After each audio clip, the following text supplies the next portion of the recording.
The difference between winning and losing, it all comes down to how bad you want it.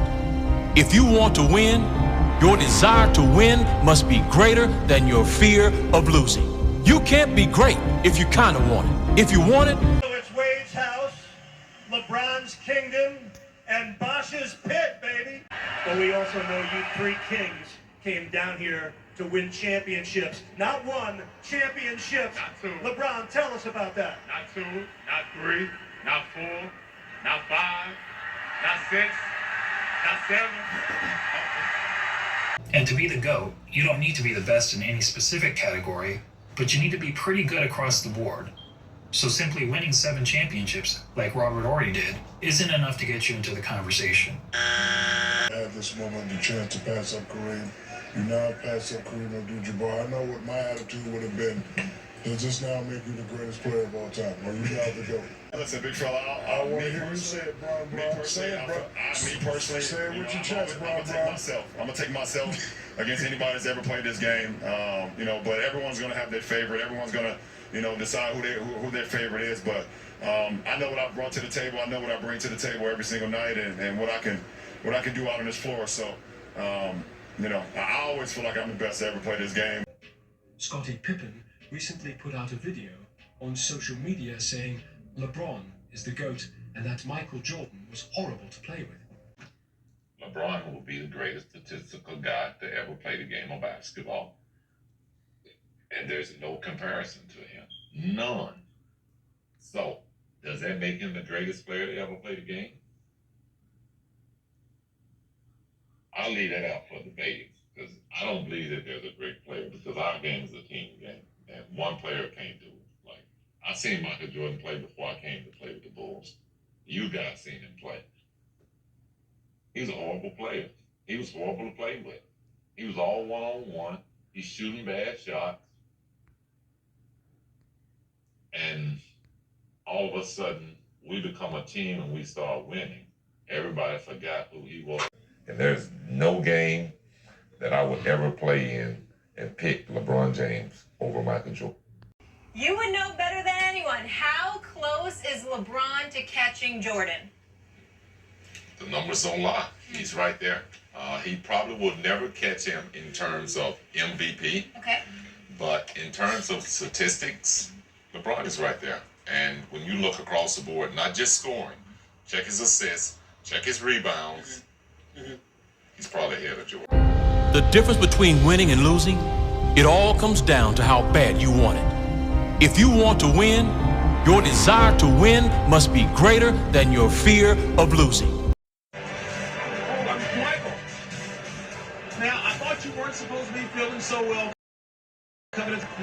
You know, a lot of people put a lot of pressure on me, and I still couldn't concentrate and make my free throws. But I didn't have to take a free throw on the last shot. If the shot, I felt comfortable. We came in, we stuck tough, we hung right in there, gave ourselves a chance to win. We won the ball game. As we take a look at this replay, now you're not going to do an awful lot of boasting, but you had some boast to make to a few Chicago writers about this series. Put us out of this whole series, and I opened my mouth a little bit. I challenged the guys, I challenged myself. I said we could win in 4. But we didn't win in 4, we won in 5. I don't care how many we won in, we won. And that's all that counts. And the Big Apple waits for you. We're going to need.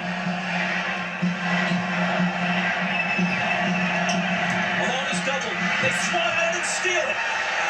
Here comes Chicago. 17 seconds. 17 seconds from Game 7 or from championship number 6. Jordan. Open. Chicago with the lead. He gets Brian Russell with a quick crossover. Look at Brian Russell slips. And Michael pulls up and buries the shot to give him a 1-point lead. That may have been. Who knows what will unfold in the N.B.A. Watch Jordan's left hand here as he gives Russell the push. Referee can't see that. Jordan frees himself up for a... And is deciding not to foul. 3-second difference, shot clock, game clock. Murray against Schroeder. Murray backs in, turns, shoots. One goal, rebound deflected, picked up by James, lost it. And a quick timeout, 4 seconds remaining. But James comes out of the pack. James on the drive, goes inside, stop, shot block, gets it back. It's over. It's over. Denver makes history. The Nuggets are going to the NBA Finals for the first time in franchise history. Michael Jordan, early in his career, the first 3 years, yes, he lost in the first round. In 85 to the Bucks, 86 to Boston, and 87 also to Boston. But to say LeBron James, in his first 3 years, was just so much more successful, it's a flat-out lie.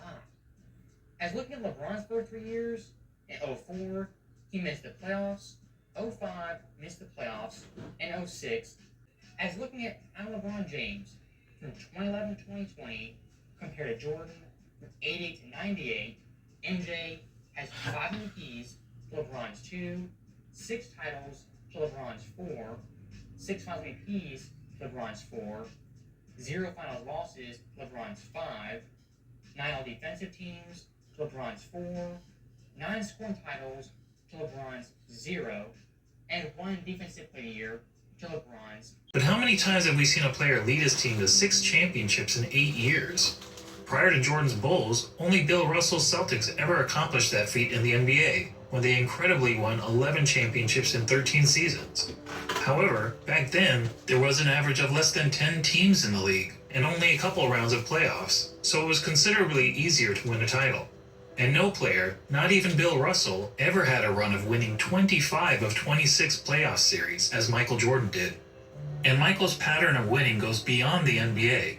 Let's not forget that Jordan has never won anything but gold in the Olympics, and he also earned an NCAA championship, in which he hit the first of 2 iconic championships. As great as the Warriors were, they were never able to string together 3 consecutive championships. Jordan's Bulls did it twice. So what's the greater achievement?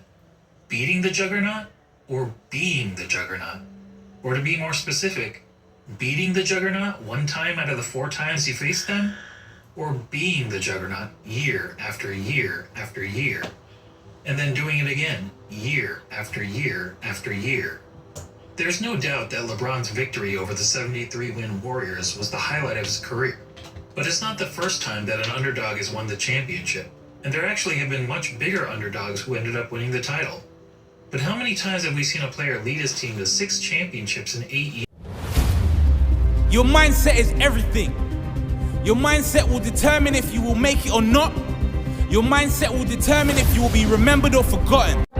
The difference between winning and losing, it all comes down to how bad you want it. If you want to win, your desire to win must be greater than your fear of losing. You can't be great if you kind of want it. If you want it,